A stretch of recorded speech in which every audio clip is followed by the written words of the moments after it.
Olá, gente! Sou a professora Priscila, do Colégio Rícaro. Esse material que eu estou produzindo para vocês, ele serve como apoio, né, do material didático da Rede Pitágoras, é o material do 6º ano, é um material que está trabalhando com a questão de energia, a questão de obtenção de energia, está falando um pouco das ferramentas, né, e nessa aula eu vou falar um pouquinho da Revolução Industrial e um pouco das fontes, né, dando sequência para as ferramentas criadas pelo homem, das tecnologias criadas pelo homem, que levaram aí as tecnologias, né, visando otimizar o trabalho do homem, e vamos tentar dar ênfase também às consequências dessas novas invenções, né. E aí o que a gente tem? A gente tem a Revolução Industrial como um marco, vamos pensar como um pontapé inicial a essas transformações. E o que foi a Revolução Industrial?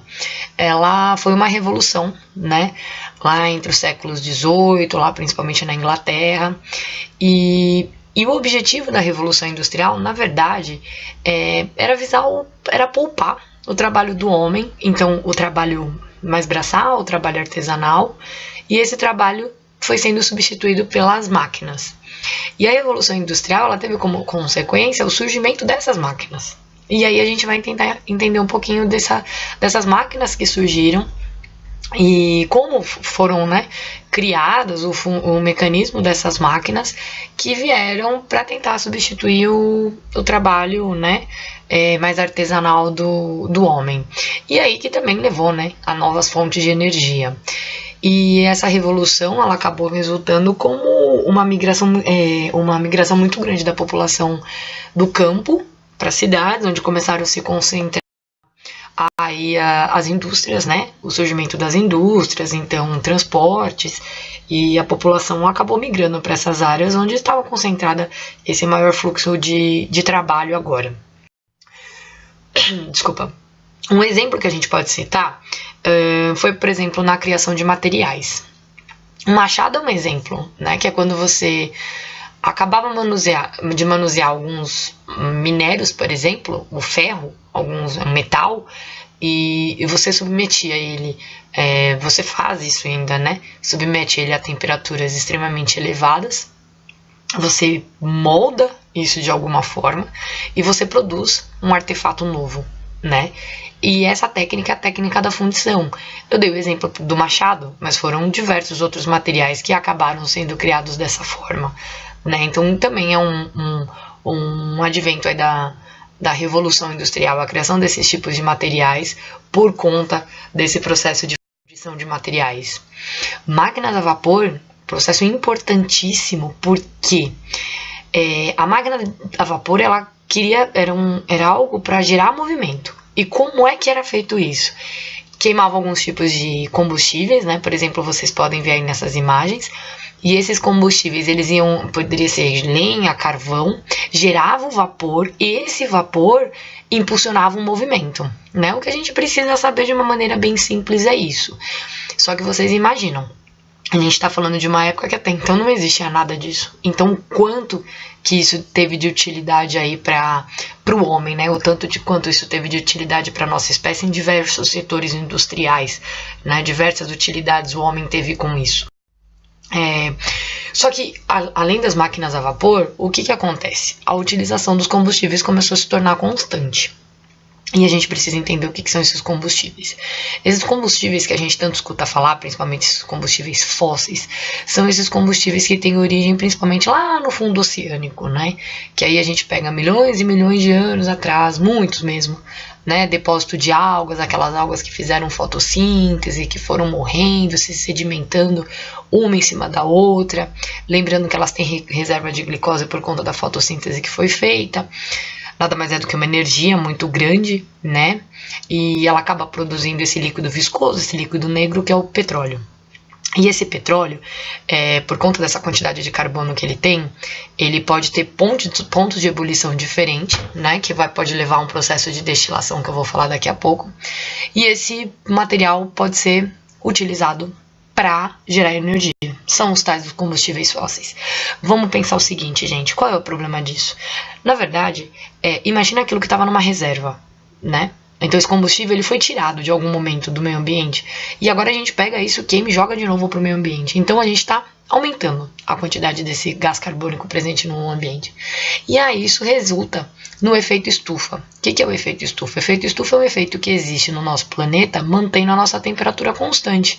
Permite com que a gente fique aqui, ó, lindo, vivendo, né? Com uma temperatura que permite a nossa vida aqui. Esse excesso de gás carbônico acaba resultando no aumento da temperatura do planeta e resulta no aquecimento global. Então essa queima de combustíveis fósseis de uma maneira que tem se intensificado muito desde o processo da Revolução Industrial, ela é sem sombra de dúvidas algo que veio para atrapalhar. Então esse processo, na verdade, vamos pensar assim, esse progresso pela descoberta da queima dos combustíveis acabou sendo um regresso, né, no caminho do nosso planeta, infelizmente. E lembrando aí do petróleo, como é que acontece isso? Essa destilação, a gente tem aquele processo de destilação simples, né, quando a gente separa o líquido de outras substâncias, mas o que importa pra gente é entender essa fracionada. O que é fracionada? Lá, por exemplo, ó, se vocês olharem nessa imagem, a gente tem um produto, que é o petróleo, e se vocês olharem ao lado, são várias temperaturas, que se a gente submeter esse petróleo a temperaturas diferentes, vai resultar em produtos diferentes. Né? Então a gente tem, por exemplo, aquele que vai para a produção do asfalto, lubrificantes, para óleo diesel, e isso é a destilação fracionada, né? A gente submeter esse produto petróleo a diferentes temperaturas, elevações de temperatura, com o objetivo de obter produtos diferentes aí. Lembrando aí nesses combustíveis, esses combustíveis só estão aí, esses combustíveis fósseis, por conta do processo do ciclo do carbono. Falei para vocês agora uns minutinhos atrás a questão do gás carbônico, né? O gás carbônico ele faz parte desse ciclo do carbono. Como é que esse carbono faz parte da atmosfera, né? A gente tem alguns processos que a gente joga esse gás carbônico na atmosfera, principalmente por conta da nossa respiração, né? Essa respiração que acontece nas plantas, que acontece na gente, que a gente já estudou isso também. Mas ali naquela imagem está a combustão, né? E essa combustão é o que tem soltado muito gás carbônico. E aí o que a gente faz? A gente tira a árvore, a gente desmata. E a árvore, se vocês olharem, ela tem o objetivo aí de tirar esse gás carbônico da atmosfera. Então se a gente já está tirando essa árvore, menos seres vivos vão estar aí para ajudar a gente a retirar esse gás carbônico da atmosfera. E aí são esses probleminhas que a gente tem nessa elevação da temperatura. Por isso, né, o cuidado desse equilíbrio que a gente precisa ter, começar a procurar novas fontes de energia limpa para substituir isso, para tentar o máximo manter o nosso planeta em equilíbrio. E aí entram as outras fontes de energia. Usina hidrelétrica, muita gente considera como uma energia limpa. De uma maneira simples, é utilizar água, né, rio, a força de um rio, para gerar energia.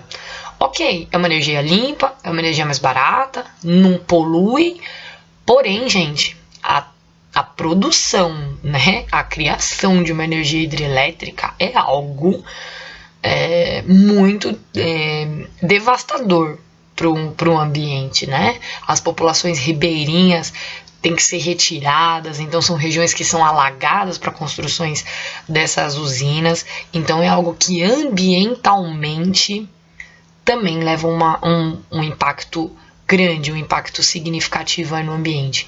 Mas o que se defende? É uma energia mais limpa e é uma energia mais barata, mas não podemos esquecer também das consequências que tem da implementação desse tipo de usinas, seja lá onde ela for implantada. E temos mais dois outros tipos, né, que a gente também fala, as termoelétricas e as termonucleares. Termoelétrica, poluição, né? A termoelétrica ela não tem aquele impacto todo ambiental de construção, mas a termoelétrica a gente queima combustível fóssil para gerar energia. Já vimos que não é um caminho também legal, mas ainda é um caminho muito feito, muito utilizado. E as termonucleares é quando se utiliza partículas radioativas. Enfim, o que nós precisamos ter, né, como conclusão dessa aula? A consciência da busca de energias mais limpas, as atitudes que a gente pode fazer para diminuir esses gastos, né? Então, sempre incentivar o transporte público, né? Uma bicicleta, batalhar o máximo que a gente puder contra o desmatamento, contra as queimadas, porque o planeta está aqui, o planeta é nosso, e por mais que a gente precisa dessa energia, né, da fonte de energia para a gente sobreviver, a gente tem que pensar em maneiras que alinhem, né, as nossas expectativas ao que o planeta pode fornecer e de uma maneira que a gente não o prejudique. É isso, gente. Obrigada e até nossa próxima aula.